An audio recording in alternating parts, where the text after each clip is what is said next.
Hey Clodhoppers, how you doing today? Yes, it is me. I did get a haircut by Simber, and I also trimmed my goatee, so I may look a little different, but it is me.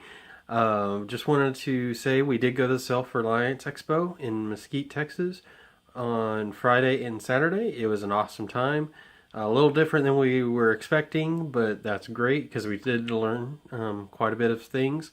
So we're going to feature a few speakers from that expo in a couple of videos, and the first one we're going to feature is Bob Hansler.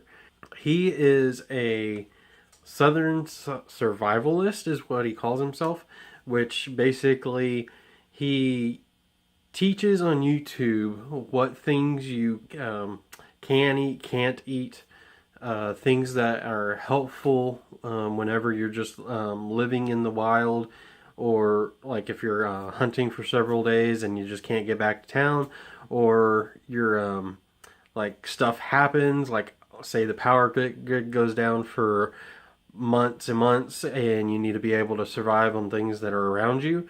He tells you what you can and can't eat, as I said, and he just gives you an on-hand experience on his YouTube channel about how to identify things, what to look for, what not to look for. I will link Bob's website to his YouTube channel in the description below, so go check that out. On his talk at the expo, he talked about things that you can forage in the state of Texas specifically. Sorry, I get tongue-tied during that word, and it happens. Anyways, I just wanted to introduce him to y'all, and I'll show you his talk that we were able to listen to, and it was good information to have. Hope you guys enjoy it, and you guys have a blessed day, and we'll talk to you later. Not at all? A little bit? How about now? Yeah, you're fine. We're good? All right. Well, guys, ladies and gentlemen, if you're here, welcome to the Expo. It's getting a little late in the day, but I'm glad y'all showed up. My name is Bob Hansler, YouTube channel, Bob Hansler, and that's kind of what we do and what I'm going to be talking about. I make outdoor educational videos and post them to YouTube. Primarily things here in the Southwest. Down in Texas, I'm down between San Antonio and Corpus Christi. So if you're familiar with that area, because Texas is big, that's where I am right now. I grew up in the desert, and I now live in, I guess you can call it subtropical South Texas.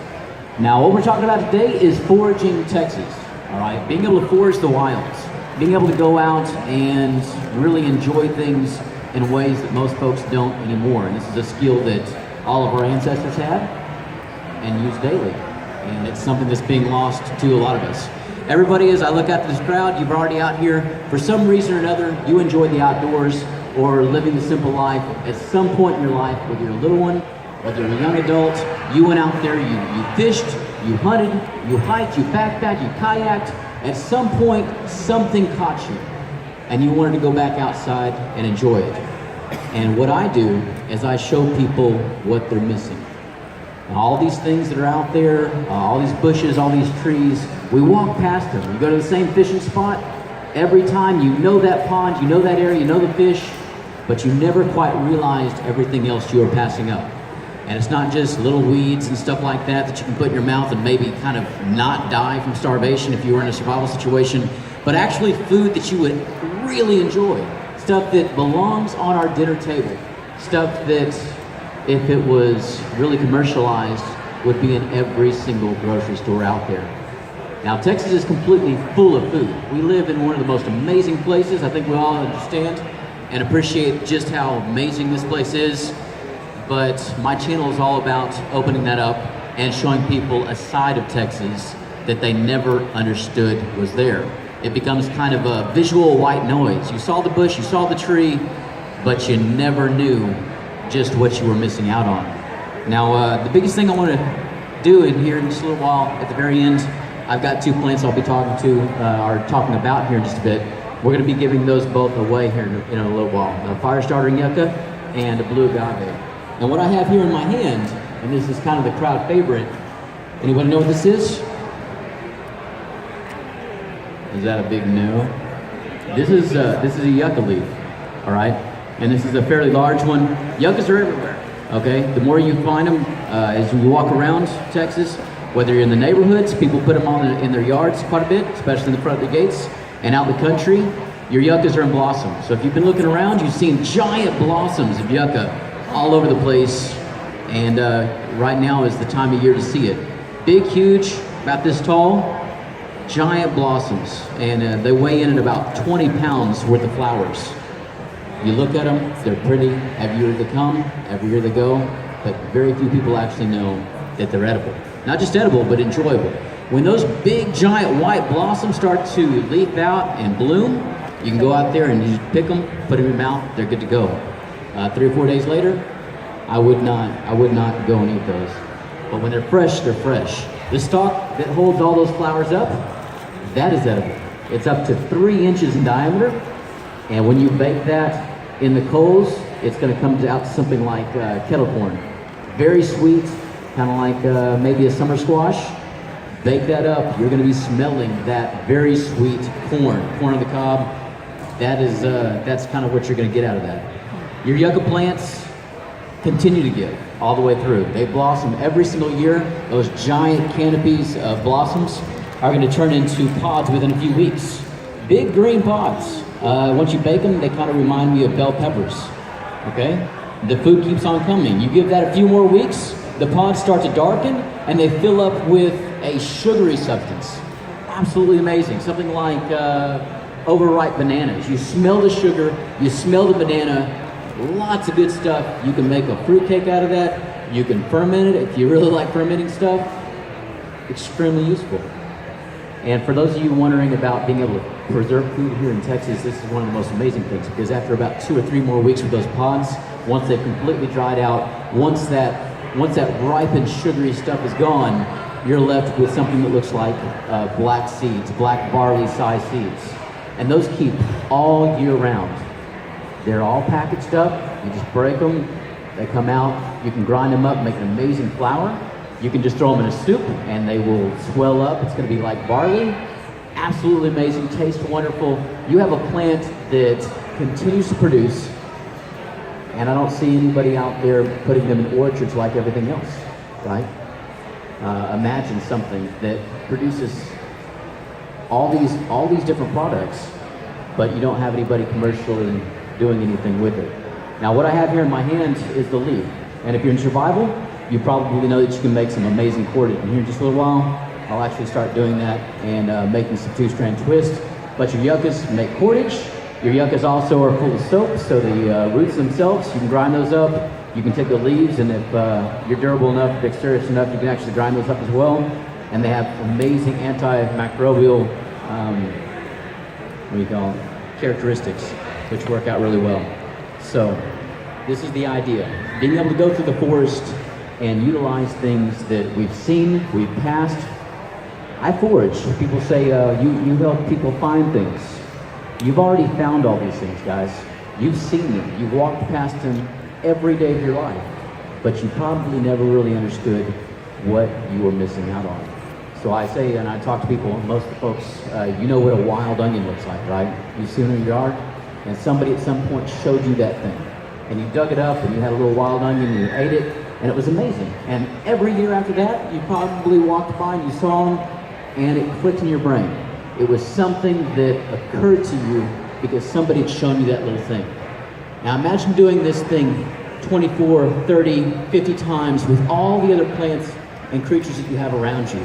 Being able to look at that bush and not just see another leafy green that you gotta walk around, but seeing the food that will get you by no matter what. When people look at the yucca, when people look at the agave, they see nothing but a hateful creature, right? Something that's gonna poke them, something that's gonna stab them, and maybe if they go south far enough, you can make tequila out of it, right? Okay, there's a few bright spots there. But most people just see a nasty desert plant. They don't realize what they're passing up and just how easy it is to utilize these things. So, how do you get into this? Well, first off, you subscribe to my channel, and I show you some of these things. How did I get into this? Well, like many of you, I fell in love with the outdoors. Hunter, fisher, kayak. I became a horseback trek guide in the Davis Mountains and built a program where I was going out 6 days a week for 2 and 3 months at a time. And that was my job for many years. After a while, being out there in 102 degrees, doing this every single day, I ate a lot of spam. A lot of spam in a can. If I was to eat a vegetable, day 3, day 4 out there on the trail, it was going to be green beans, someone in a can. My water came out of a can. I lived a very can-based life there for a while, and started learning how to go ahead and forage the animals. I ate a lot of rattlesnakes, I ate a lot of quail, I ate a lot of rabbit, and that took care of the meat, that took care of the protein, okay? Wherever I could get those, I got really good at trapping and hunting along the trail as I moved. Now from there, I actually started to plant things, which I don't do anymore, but probably to the chagrin of the Texas Nature Conservancy. I went around to the stock tanks on my route and I planted squash plants and whatever else I thought would grow. And for a few years I did it that way. I had saddlebags full of squash and I got a few green things and I got really some kind of change in my diet. Because there's only so many variables you can really change when you're out there. So lots of spices, lots of different things. Once the animals started cluing into the things that I was planting out there, because they learn, right? Some guys out there planting really amazing stuff. After a while, I didn't have any more squash, okay? The rabbits figured that one out, okay? And I didn't eat them fast enough. And so I started looking around. I started to figure out all those plants and all those creatures that I could actually forage along the trail, and that's where this has led me. Late in life, 20, 21 years old, I started looking at the yucca. I started looking at the agave. I started finding all the fruit and nut trees that Texas has that very few people are aware of. So, y'all know about the Texas walnut, smallest walnut in the world? Yes, no? Probably not. Little bitty guy, all over West Texas. Every little arroyo out there has a ton of them, right? They're everywhere. Take a look at this picture back here. This is about an hour's worth of forage. And by mass, imagine this 10 times as much in an hour. This is just me going and finding these plants. Each one of the plants here had 100 times more fruit than what you're seeing in this picture right here. But this is just a little snapshot of my property, and this is not anything that I've actually encouraged. This is what I find as I walk through. So hopefully some of these things you actually know about. One of the big ones would be cactus. We mentioned that about an hour ago. Here's your cactus fruit, called tuna, right? You want to burn the little bitty thorns off those things. They're called glockets. And if you don't, you'll hate yourself. But it's full of sugar, right?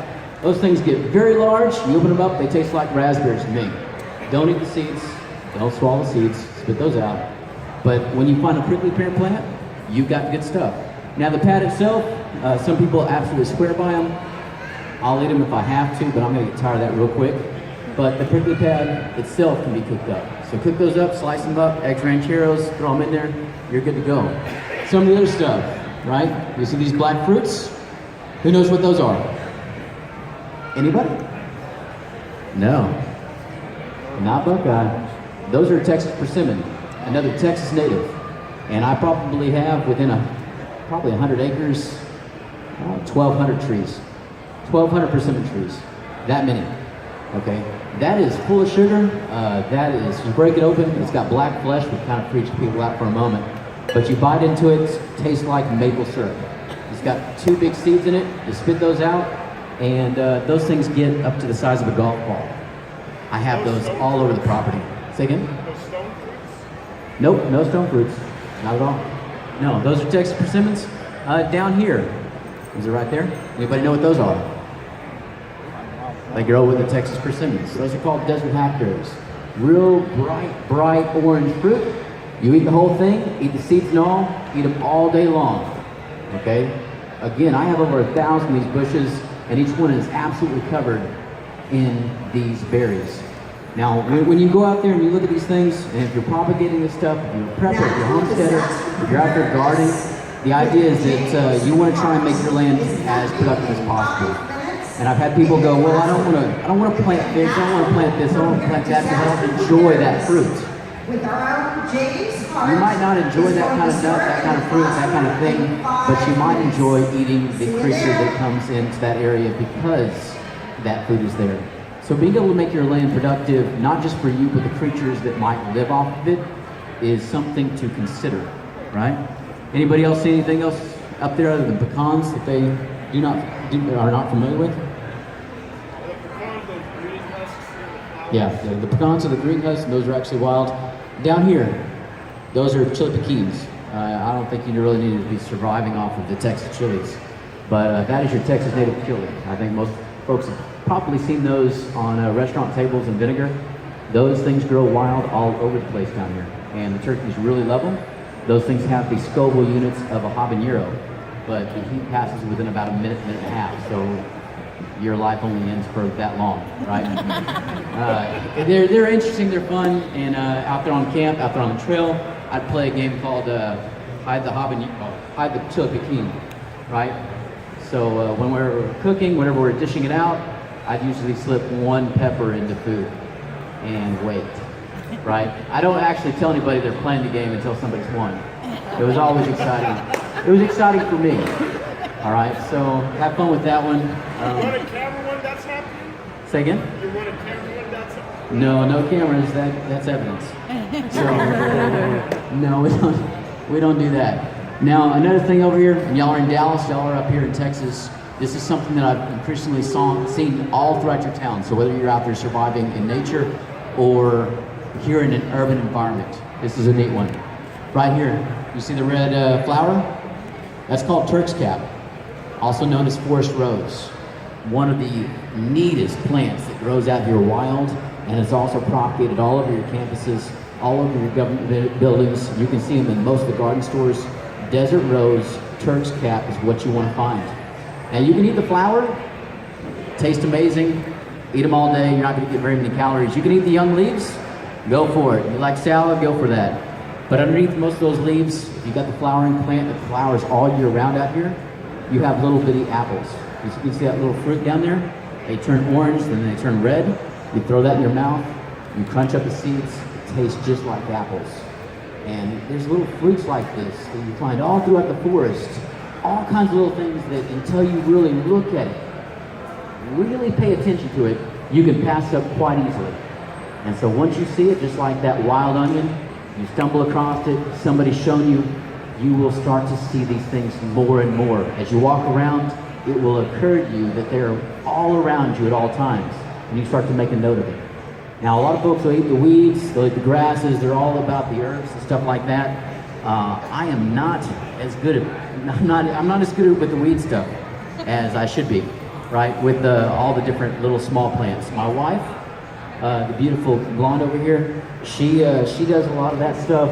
Me, myself, I like the nut trees. I like the berry bushes because when I leave them and I come back in a year, they're exactly where I put them. So it makes it very simple, and I don't have any kinds of issues with losing them or any kind of misidentification. So that's an important one, absolutely. So that's what we do, guys. We go out there and forage and understand a lot of this stuff up here is just skimming over all the extras. One of the other things that I want to talk about is up here, and you can barely see this thing. It's a mesquite bean. Mesquite beans are extremely edible.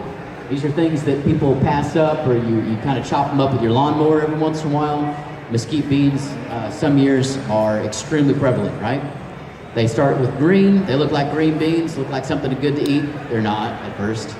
Let them dry out. They turn brown, they have red striations that come out through them. Once they start to really dry out, that's when the mesquite bean comes into play, right? You break that open, don't eat the actual bean inside of it, but the stuff that's surrounding the bean is full of sugar. You can just chew on it just like gum. Tastes amazing. People make flour out of it all the time, right? You can do all kinds of stuff with that. Even the sap of the mesquite tree, if you go and damage that tree and the sap comes out, you take the sap, put it in your mouth, nice, sweet sugar. We call it Texas candy, right? You want to make sure that the injury that you're finding there on that plant is incurred by you or a physical thing, not something like a bug burrowing into it, because those bugs are going to make waste and you're not going to be eating pure sap. It's going to be nasty. So give yourself a try. Whenever you're out there pruning up your mesquite trees and cutting down branches, come back in a couple days, collect some of that sap, give it a taste. All right? Absolutely wonderful. So the more you look into this stuff, the more you start to find. Now the resource that I tell people to go and look at whenever they're wanting to get into this here in Texas is called Foraging Texas. And they're not paying me to say that. I don't know the gentleman that does it, but I have nothing but admiration for the guy that has this website, foragingtexas.com, I believe.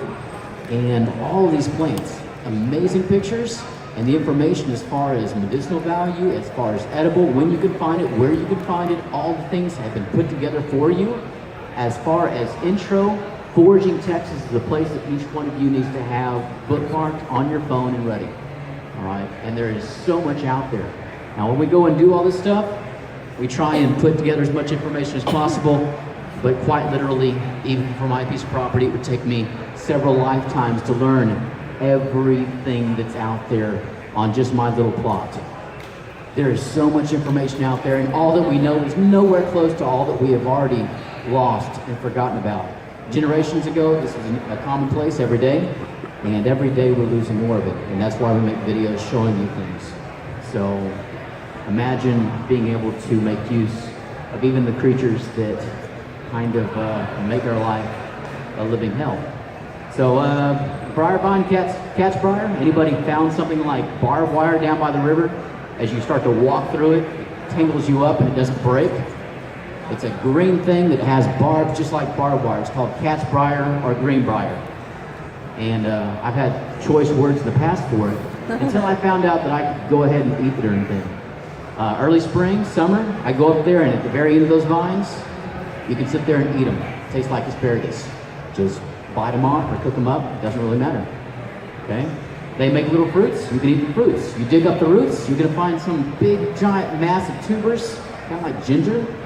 You break those up, you boil them down a little bit, you dry them out, and it's gonna be just tons of starch, good food, and it's got the same effect as adding okra to your soups. It's gonna congeal, and it's gonna thicken up. You have all these different ways of cooking some of the same things that we're all very, very used to, but there are analogs here in nature. So if you like your tomato soup, anybody heard about the ground cherry? All over Texas is the ground cherry. It's kind of like a tomatillo or a tomato. You can make your tomato soup out of that. So before we got here, before we had the groceries, before we had all the farms, before we brought in all this other stuff, there were analogs to a lot of this stuff. People were living here before we brought all these amazing products from all parts of the world. There are things out there that you can eat throughout the year and find what you need to make what you want. And that's kind of what we do. So more and more, as you watch our channel, you'll see all kinds of primitive cooking. That's always a good one. I show you various methods of going about preparing and harvesting all these things. Because a picture speaks 1,000 words, right? You look at pictures and you look at the plant and you try and figure out, is this really what I'm looking at? A video, even more. If I can show you a video from different angles, different lighting, I can show you the actual harvest, I can show you the actual cooking, you're getting even more information, and you're gonna make those positive ideas even better.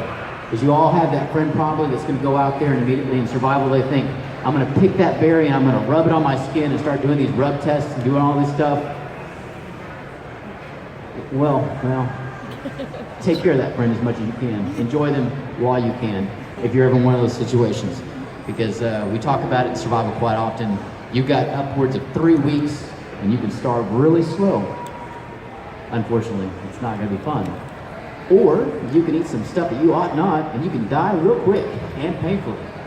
So that's really your options. So being able to take a step back, being able to know what you're looking at, knowing it beforehand is a big part of the process. Now as we do more and more out here, we're gonna go ahead and give these two out in just a moment. We'll talk about this agave, all right? Most people, you've seen these agaves all over town, right? Most folks know that the blue agave makes tequila.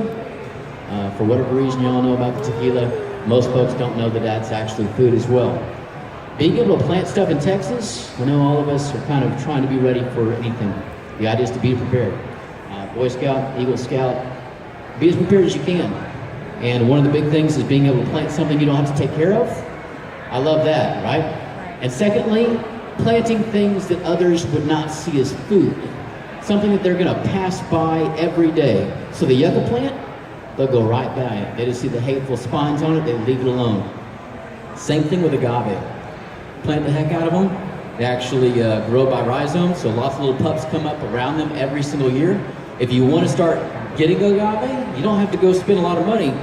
Go find an agave that's full size, look underneath the leaves, you're gonna find the little babies. Just pull them out of the ground. They're everywhere. Start planting them in your own yard. Within 6 years, they're ready to eat. Once they're about this big spikes depending on what kind of variety you have. I've got ones that get up to about 2 foot. I have ones that get up about 9 foot tall. Okay, there's lots of varieties. But the idea is once it's about 6 years old, you can bake that. 24 hours at least, 36 is even better. You're gonna have nothing but sugar in it. 6 years, it's gonna taste like, well, what am I thinking? The words are escaping me right now. No, I don't know. Artichoke? Artichoke. Yeah, that's what I'm thinking. An artichoke. It's gonna taste like an artichoke. But after 6 years, it'll taste like an artichoke. Get your garlic, get your butter out. You literally have about 50 pounds worth of artichoke heart in every agave. 7, pushing 8 years, it's gonna be full of sugar. And you can actually ferment that as you're eating it. It's gonna taste like sweet, sweet coconut husk. You're just gonna be just shoveling your mouth, just a ton of food. And that's enough to feed a family for 3 or 4 days, a single agave. So if you have an entire yard full of it, you've got months worth of food. Now about 8, 9 years, depending on weather, temperature, how the years have gone, your agaves are called century plants for a reason. They're gonna shoot up a stalk and they're gonna pass away, they're gonna die, leaving all those little babies underneath them to grow up and pass on to the next generation and do their own thing. So you have lots and lots of resources here, things that people don't really realize, but were absolutely essential to life for all of our ancestors. And it's pretty awesome. The other thing I have right here, and this is kind of a neat thing, this is called, this is what I call a fire starting yucca. Now this does have an edible stalk, and it is coming up. It'll flower in the next 2 or 3 days. This grows by rhizome, so whoever gets this here in a little while, this will continue to make more pups around it. So after a while, give it another year, you'll have 4 of these. Give it another year, you'll have 20 of these things. They grow off, and the roots keep on growing off, and you get more and more. The stalk, the one I gave away yesterday, was already eaten off by a deer. They're that delicious, and that's the deal. So what you want to do, unless you're just absolutely starving, is that this is going to make a nice, beautiful stalk full of flowers. Those flowers fall off, pods, all the seeds, everything. But what's amazing is every one of those TV shows where you see somebody sitting there with a fire bow or a hand drill, they're starting fires. This is the plant designed to start those fires. Your yucca, that one right there, has the lowest point of ignition of just about anything out here in Texas. Using that to sit there and start your spindle up is going to start your fire better than anything else out there. And it is specially designed to do that. So if you have your homestead, if you have your land, if you just have your garden outside and you have handfuls of these happening, you automatically have a fire starter ready to go. And that's what it's all about. If your land is not producing what you need it to, there are ways here in Texas to grow the things that will take care of you and will fill in those niches and make sure that you have what you need when you need it, okay? So that's gonna be given away as well here in just a moment. So this is the point where I start asking questions, and then I kind of trail off into stories as questions spark other ideas and concepts. So if anybody has a question, you can go ahead and raise a hand, and hopefully I'll be able to see you or on my live. Okay, what's the question? It's fine. I hit it. I don't know if I tipped it.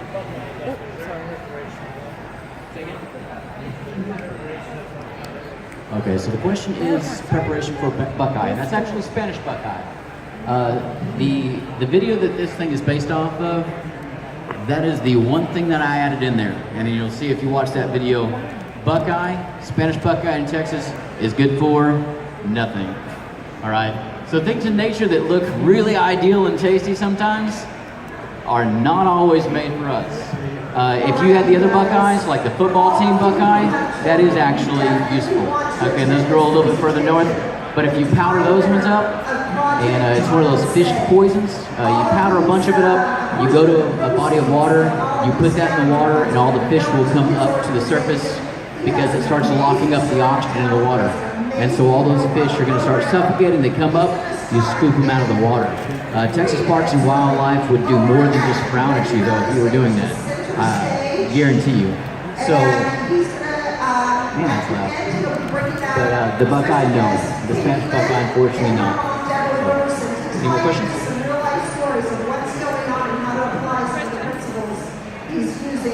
And talking about for kids. Don't miss this. Ready Rally stage. Head on over there right now. He's going to be starting in just a couple minutes.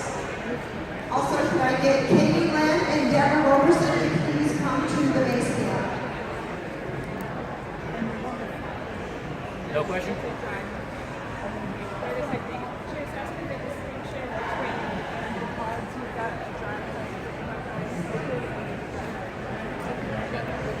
Okay. One more thing while you're thinking about questions, and this is something they wanted me to talk about. It's still a little fresh on my mind. If you see my videos, if you see my channel, you notice that I wear sunglasses right here, the aviators. And right now, which most people are not used to, I'm wearing glasses. And that's because about a year and a half ago, things went terribly wrong as far as eyesight. I had 20/20 vision my entire life, always out in the outdoors, doing all kinds of things, search and rescue, horseback treks. My life was out there doing things. And at some point, about a year and a half ago, both of my retinas began to detach quite unexpectedly, and they did so very slowly, which didn't really clue me into the fact until it was fairly progressed. Over the course of a year, I had 9 surgeries on my eyes, 9 separate surgeries, cutting open my eyes and trying to get my retinas to stop scarring and to reattach. In that time, my right eye stopped working completely. So until medical technology comes in and finds some way around that, I'm without the right eye. The left eye, right now, as I look across and see all your faces, I can't really. I'm looking through oil right now. That oil is in there to make sure the retina stays flat on the back of my eye. And hopefully, the plan is that in July, we're gonna have surgery, the oil will be removed, and also the cataract that is formed from all those surgeries will be operated on as well. So I'll have cataract surgery as well, and I'll at least be back up in business. Because right now I'm about 20 over 150, which is not fun at all or ideal for the job that I am out there to do. So although I like doing all this foraging stuff, being able to know my own land and being able to know what the trees are and what they are and where they are is about the only way I'm able to do this, because I can't make out the features that I need to right now, unfortunately. So that's where we're at the moment. Now on the channel, if you're interested in that kind of stuff, we will be posting updates here and there. Most folks are kind of curious about that and how that all happens. There's a lot of medical jargon to it. Fortunately, your brain, or rather the human brain, is very resilient. And most of those memories over those months and months and months of being face down and being cut up and being in a massive amount of pain have been excised out of my memory. So I'm already forgetting those things, which is really nice. So hopefully all things go well, and I'll be doing even more extreme things in the future. Any more questions? Let me tell you, the prices are getting bigger and bigger and bigger. We're up to about 100, well, right now we're about $50. And they're going to become every half hour. So Dominic, Corona. Herbs and spices. We're talking about forage herbs and spices. Absolutely. Spice. Variety is the spice of life, right? The spice is the variety of life. Now, on trail, when I was out there for all those years, no matter how diverse your food is eventually, especially in the heat, when you're eating the same thing over and over and over and over again, you stop eating. And I really hit that. For a couple of years, they called me Abercrombie, because I had no fat left on me at all. I tried to eat as much as I could. After a while, you just stop. And so I got every spice I could. I racked up every camp that I had, and I had mules and I had pack horses and everything else. I would throw everything in there, no matter how crazy the taste was. I put it in there and I ate the heck out of it because eventually you get tired of that food. You just do. So anything that you can do, go ahead and plan for diversity, because after a while, it doesn't matter how much food you have, you're gonna get tired of it. Now the chili patines here, those are the spiciest, hottest things that I have out here. Absolutely. All through Texas, you grind those things up, you have them dried, you throw them in vinegar. You don't really use the pepper inside the vinegar, but you splash that vinegar on whatever food you have, and it's gonna give you that heat. Not a painful heat, but just enough to try and change things up as much as possible. So I'll go, and if you watch the videos, I cook a lot of things on fire, right? You put them over the flames, over the coals. After a while, you're gonna get really, really tired of that. Everything tastes like whatever smoke you are cooking it over, and the diversity of cooking methods now becomes a real concern. So once you've gotten past the survival point, I have food, I'm making it, I'm getting the calories I need. At some point within a month or so, if you're doing this for long term, you need to find new ways of cooking that food, different palates, different textures, different tastes, and that becomes a necessity, right? A lot of people come up to me and they ask about food preservation. What do? You dry it out, you add salt, you add honey, you add vinegar, you do all these things to preserve. The best thing you can do in a survival situation is eat all the food. Eat it. Eat until you're full, wait a few hours, eat some more. Your body is the best way to preserve things. Down in South Texas, I have nothing but moisture. And as I start to try and store food, it doesn't matter. The fire ants will get to it, the weevils will get to it, the moisture will get to it, and that will go to waste. Not only that, but I spend a lot of calories trying to preserve that food. I'm not telling you not to try, go for it, absolutely. But the best thing you can do is eat the food that you can. If you're in a survival situation, it's gonna be a 60 months or a year or 2 or 3 years, put on the weight. Store it in your own fat, and that's the idea. You need to find ways of actually getting that food inside of you, because eating becomes a chore. I know we live in a generation and a time where tastes are amazing and we eat foods because they taste really great. At some point, if you're out there surviving and doing your thing, you might be at a junction where you're just stuffing your face and you're not going to enjoy it. Okay, it's better than starving to death, but it's going to become really a chore to try and eat that food down. So, any more questions? Are you in the house? Please come to the base camp. Well, you seem to have a lot of this stuff prepared, right? Yeah. So, do you just keep it, or do you go out and sell? Okay, so the question has to do with, I guess, propagation and whether I sell any of the produce or any of the things that are grown on my property. And the answer is no. For one thing, commercially, I've got to be able to have some licenses to do so. But for the most part, for my property, it's for the animals. And we go out there and we forage these things, we enjoy them, we can some of them, but most of it's left there for the wildlife itself. All around me, and this seems to be the story more and more and more, is that encroachment, commercialization, people are moving in residential areas, dogs, cats, things like that. And as more it gets slashed and burned, as more bulldozers come in, as more farms come up, as more graze and pasture land happens, I'm increasingly finding my property as an island of forest that's left, and there's nothing else out there. So as the creatures lose their livelihoods, as they lose their homes, as they lose the food, I have more and more and more creatures out in my forest, and it becomes ever more important that I do videos like this to try and preserve nature as much as possible. And that's one of the big goals for this channel, is making sure that people understand what it is that they have and what it is that we might start to lose or are actively losing right now. So underneath my feeder, most people would go, that's amazing, I've got 25 bucks under the feeder at one time. That's not a good thing. They're there because that's one of the few places they can be. That's all that's left to them, unfortunately. So that's what we're doing. Now, a lot of folks, whenever I make these videos, they get really upset. I have everybody all over the world watching the videos. So as you go around, you'll have, why aren't you out there just going and getting yourself a hamburger? Why don't you just go to the grocery store and get yourself some food? Well, there's several reasons, and there's several answers to that. When I go out there and I keep this forest, when I conserve this forest, when I take care of it, what I'm doing is that I'm leaving the habitat for the creatures. They get their home, they get to live there, they get to have their happy lives. If I get hungry though, they're gonna be on the menu. But their babies get to live on, and generations of those creatures continue to survive and thrive and live. If I'm gonna go buy those cattle, if I'm gonna go to the farms and go ahead and get corn and everything else from the store, I'm pretty much paying for those farms to go and slash and burn and take away more and more of that land to make sure that those animals can't use it.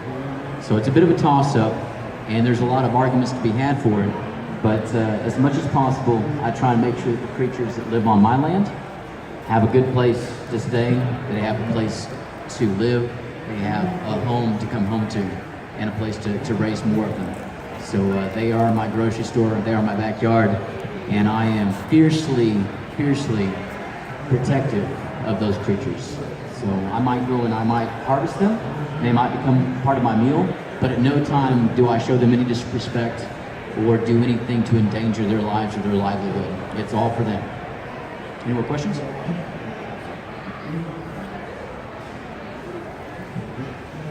Anybody? We drive out. No questions? None?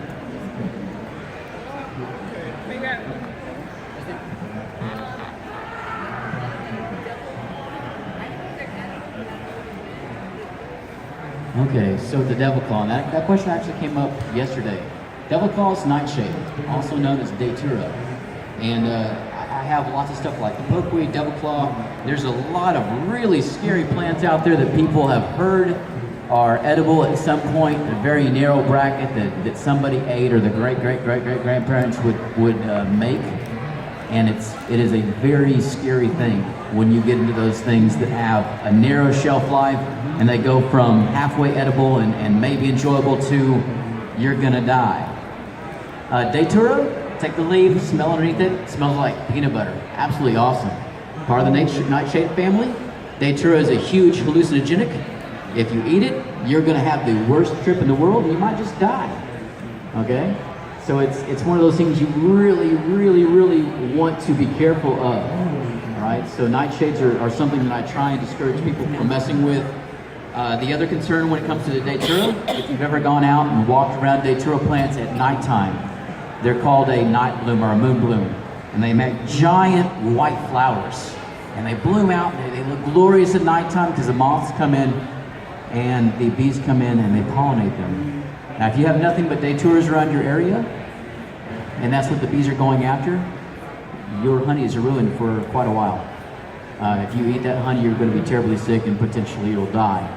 So knowing what kind of plants you have to encourage nightshade in an area, especially if I'm homesteading and have bees around, I'm not only making a potential risk as far as eating it at a time I shouldn't or not preparing it quite right, but I'm completely toxifying the bees and the honey that I potentially need to be able to take advantage of as well. So that's a huge factor whenever I'm looking at that. Makes sense, kind of, a little bit? No, when it comes down to survival, when I say go and check out my channel, check out the various types of foods out there, it is amazing just how much food there is when you sit down and you look around your settings. When you're in a survival situation, most folks need to just stop and look around. Take a moment. Don't just start sharpening sticks immediately and going out there and hiking down 20 miles to try and take down a deer or something. The idea is you stop and you look around and see what the animals are doing. Because they're there, they're eating something as well, all right? The best thing you can do is sit there and wait and figure out the pattern of what you're in the middle of. Now, on my own piece of property, I'm near the San Antonio River. I'm actually on the San Antonio River. And just under the water, most folks I bring out there, they'll fumble around for days until they would eventually, if I let them, die. All right? They might find a little bit of food here and there, but they're just going to starve slowly. Never knowing that if they were to slip into the river and get under that water, that they have nothing but thousands and thousands and thousands of pounds worth of clams. People live their entire life on that river. They never realize what there is. And when I say freshwater clams, what I mean is the largest clam that I pulled out of that river, the San Antonio River here in Texas, the largest clam is this large. That's about a pound worth of meat. And no one would believe that monster lives in the water. I get in the mud, I rake my hands back, instant food. You might get tired of eating clams after a while, but I definitely have something that I can eat at any time of year. It's not going to run from me. I don't have to chase it down. It's there whenever I want it. And there are lots of different species. Texas Parks and Wildlife, I feel compelled to tell you this right now. Texas Department of Health and Safety does not want you eating the freshwater mussels for various reasons that aren't very good. But legally, you cannot do that right now in Texas. We'll see about lobbying that later on. But in a survival situation, all bets are off, right? And that's the idea. Having options is the way to go, right? Any questions? Any more questions? Yes, no, baby?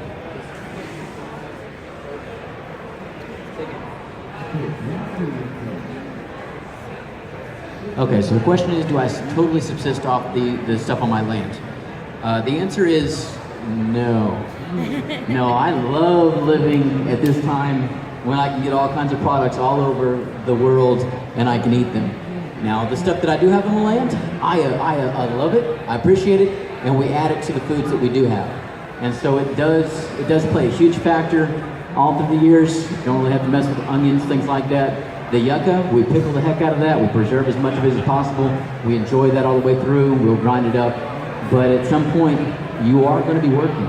So if you're surviving, if you're homesteading, if the end of the world comes and you are living off of your land, you're going to find more and more that the time you're spending is in food prep, in food preservation, in cooking things, in boiling water, in all the things that we take for granted when we open up the water faucet and the pure water comes out, when we open up a refrigerator and throw it on the oven. When all that's gone, you're going to find that your days are taken up with all kinds of other tasks. And one of those has to do with taking care of the food, picking the food, processing the food, cooking the food, doing all kinds of stuff with food to the point where you don't have much time else to do very much of anything. So we do enjoy it, we pick it, we walk with it. The idea is to know what it's used for, try it a few times, make sure you do know what you have, make sure you've guided it correctly, but practically, unless you're just out there doing this thing all the time, it's really hard to kind of do that full time. And after a while, again, this gentleman talked about spices. You want to have different spices, you want to have variety, because after a while, you know, you eat steak, we love steak, eat steak for 2 months, find out how much you really like steak after that, right? We love to have varieties, right? Any more questions? Yes. Nope. What else might I talk about?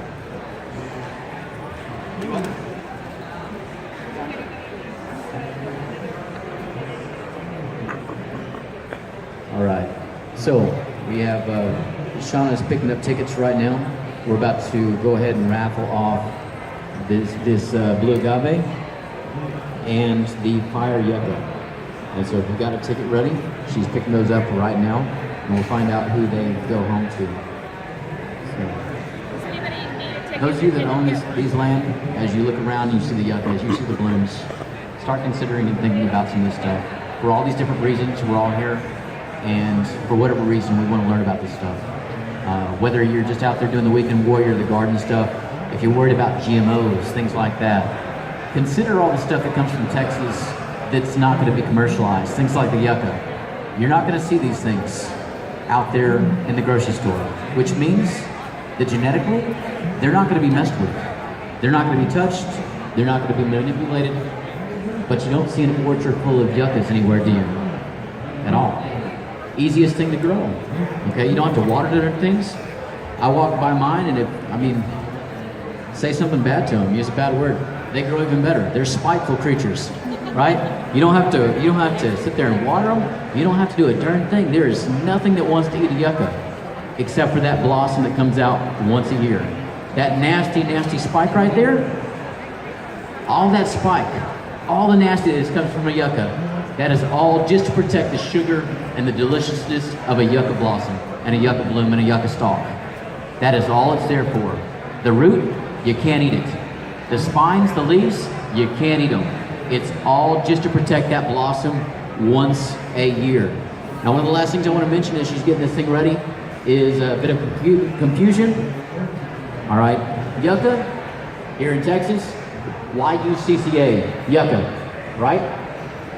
An issue that's coming up here, and as y'all look into this, you'll start to find out when you start looking for recipes.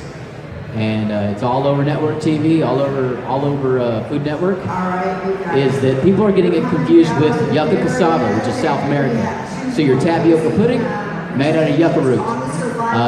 Your yucca root flowers, your yucca flour rather, that's made out of grinding up the root, that's coming from a completely different plant. It kind of looks like a yucca, but it is not the same. You try and make flour out of this guy's root, and you're not going to enjoy it at all. You're going to be in trouble.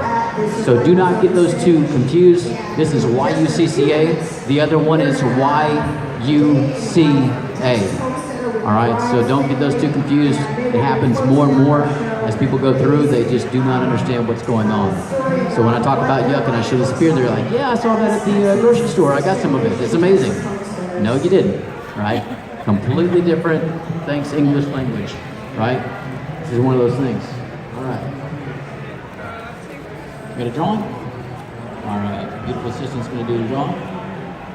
All right. And this one's going to be, well, whoever gets the first name gets to choose what they want.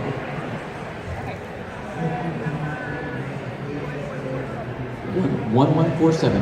That's 1147. It's actually my address. Which one would you like? 1147? Yucca or agave?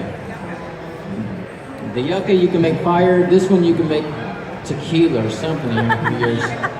So it depends. Priorities, right? Okay, fire, whatever, right? All right. The second one is for the agave. This is a beautiful. This is going to be a Davis Mountains variety agave, which is one of my favorites. Not just because I'm from that area and lived it, but it's one of the prettiest ones out there. You will absolutely love this. 1160 gets the agave. All right. Now, if you get a hold of me, if anybody's sitting there messing with land, go ahead and get a contact with me. All right. Come talk to me. Throw some comments on the page. Subscribe to the channel. If you get land and you start wanting to try and grow yucca, if you find all kinds of different kinds of fruits on there, you want to know about them, or you want to propagate and get into that kind of stuff, this is the kind of community we need to have together. We need to come together and actually start sharing these resources. I have persimmon. I don't have Texas peach. I don't have Texas plum. I don't have Mexican plum. I don't have all these other resources. And if we share and we go ahead and we add all these other plants to the same land that we have to make it more productive, more geared towards us, so that someday in the future, even though you might not be around to enjoy it, your kids and your great-grandkids are there for it.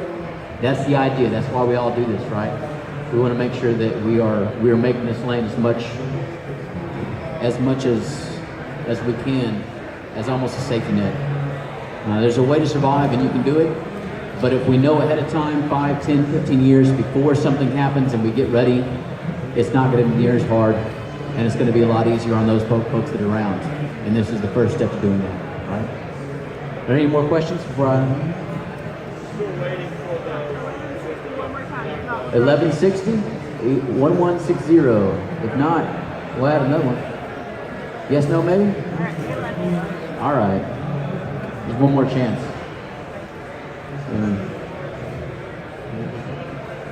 1181, 1181. You got yourself an agave. All right. We're going to be moving around out here. If you have any questions, come ask me. Come talk to me. Otherwise, you can usually get a hold of me on the channel. That is Bob Hansler on YouTube. Follow the heck out of it. I do foraging, I do primitive hunting, primitive fishing, catching cooks, field of fires, you name it. If it's out there in the forest, I'm showing people how to do it and how to do it correctly. So I hope y'all enjoyed. Hope y'all learned something. And guys, enjoy the expo. We'll see you next year.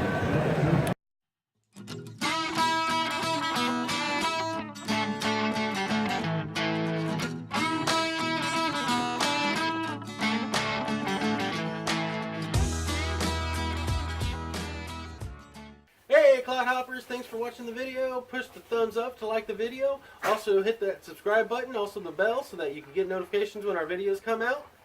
Check us out on our social media pages too. We have Facebook and Pinterest, and soon we'll have Instagram. The links are below. Bye, y'all. Bye. Good job.